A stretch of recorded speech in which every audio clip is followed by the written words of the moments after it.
Bonjour à tous, bienvenue dans Regard sur la kinésithérapie. Aujourd'hui, on se retrouve pour un nouveau podcast dont le sujet est la prescription médicale. Je laisse les invités du jour se présenter. Bonjour, je m'appelle Brandon, j'ai 27 ans et je suis cuisinier. Du coup, je m'appelle Amandine, j'ai 24 ans, je suis jeune diplômée, je suis adjointe responsable d'unité de production. Bonjour, je m'appelle Armelle, je suis patiente chez un kinésithérapeute pour mon bras. Bonjour, je suis Laurie. Alors, je m'appelle Jonathan, je suis enseignant en activité physique adaptée. Je suis Romane, je suis ergothérapeute à l'hôpital. Je m'appelle Célia, je suis étudiante en première année d'ergothérapie. Alors du coup, je m'appelle Sébastien, je suis étudiant en 4e année d'école de kiné. Je m'appelle Justine, j'ai 22 ans et je suis étudiante en 5e année de médecine. Moi, c'est Julie et je suis étudiante en psychomotricité en première année. Isabelle, je suis médecin généraliste et médecin du sport. Je m'appelle Alexandre, je suis psychomotricien depuis 3 ans. Très bien, voici la première question. Elle concerne les patients. Vous attendez-vous à ce que la prescription médicale impose au kinésithérapeute ses actes? Non, pas spécialement. Il a rien à dire, c'est pas son métier, quoi.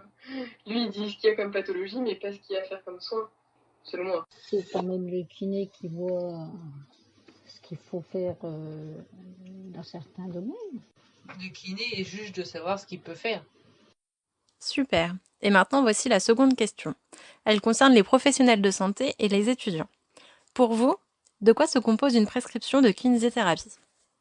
Déjà, sur la prescription, on va mettre la pathologie, l'acte demandé par le médecin, le nom, prénom, patient, ça va de soi, l'acte demandé de façon générale, et ensuite, libre au kiné, qui connaît beaucoup mieux son métier que le médecin, en fonction de la demande initiale, d'orienter ou préciser son acte lui-même.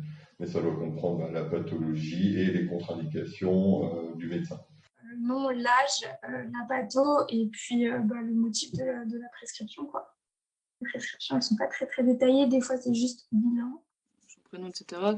Et aussi ses pathologies, anciennes ou récentes, peu importe. Enfin, une description de pourquoi elle a besoin de prise en charge au kiné. Je pense qu'il peut conseiller, mais je pense surtout qu'il devrait laisser libre cours au kiné. Premièrement, il faut l'identité de celui qui fait la prescription, c'est-à-dire son nom, son prénom, sa fonction. Donc, à chaque fois, c'est un médecin qui nous fait une prescription. Il faut son numéro RPPS, donc c'est le numéro d'identification du professionnel de santé, suivant les fonctions qu'il a, s'il est conventionné, non conventionné et tout ça. Ensuite, il faut le motif de la rééducation, sans oublier aussi l'identité du patient pour qui il y a la prescription, nom, prénom, date de naissance, nom de jeune fille, dans le cas où ce serait la femme au moment du mariage pour éviter les doublons. Et ensuite, le motif de la rééducation. Il ne doit pas préciser, le médecin, depuis 2006, il n'est plus soumis il ne doit plus mettre le nombre de séances de rééducation.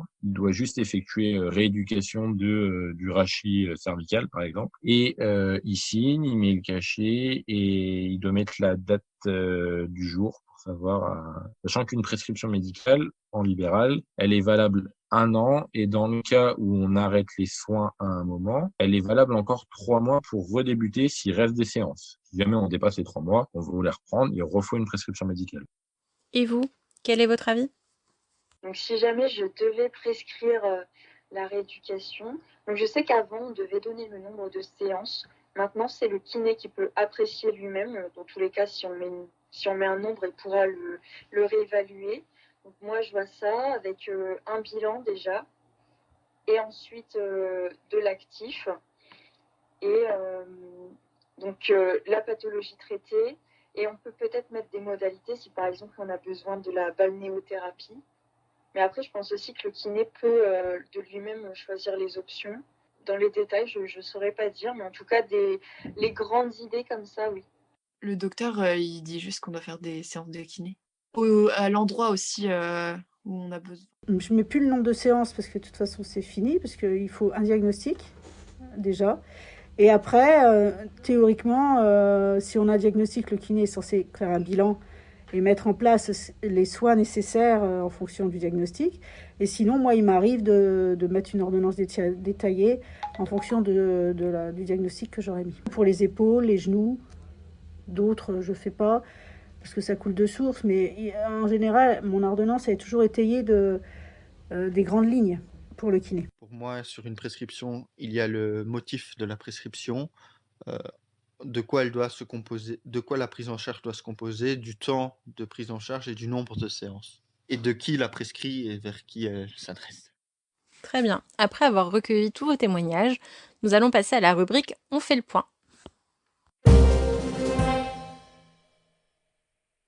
Tout d'abord, selon le Code de la santé publique et notamment l'article R4321 numéro 2, modifié par décret du 29 juillet 2009, dans le cadre de la prescription médicale, le masseur-kinésithérapeute établit un bilan qui comprend le diagnostic kinésithérapique et les objectifs de soins, ainsi que les choix de ses actes et des techniques qui lui paraissent les plus appropriées.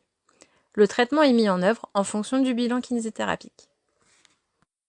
Ensuite, nous retrouvons sur une ordonnance médicale s'adressant à un kinésithérapeute des champs obligatoires qui sont une identification du prescripteur, une identification de la structure, une identification du patient, la date et la signature du prescripteur, une identification de l'acte prescrit, une identification de la région à traiter, que cela concerne un membre inférieur, un membre supérieur ou le rachis, ainsi que la latéralité.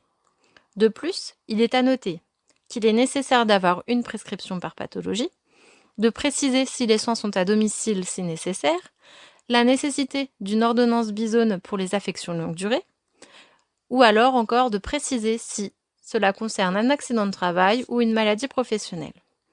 Cependant, il ne doit pas figurer de durée de validité de la prescription, de notion à renouveler, l'intitulé quantité suffisante pour, ainsi que le nombre des séances.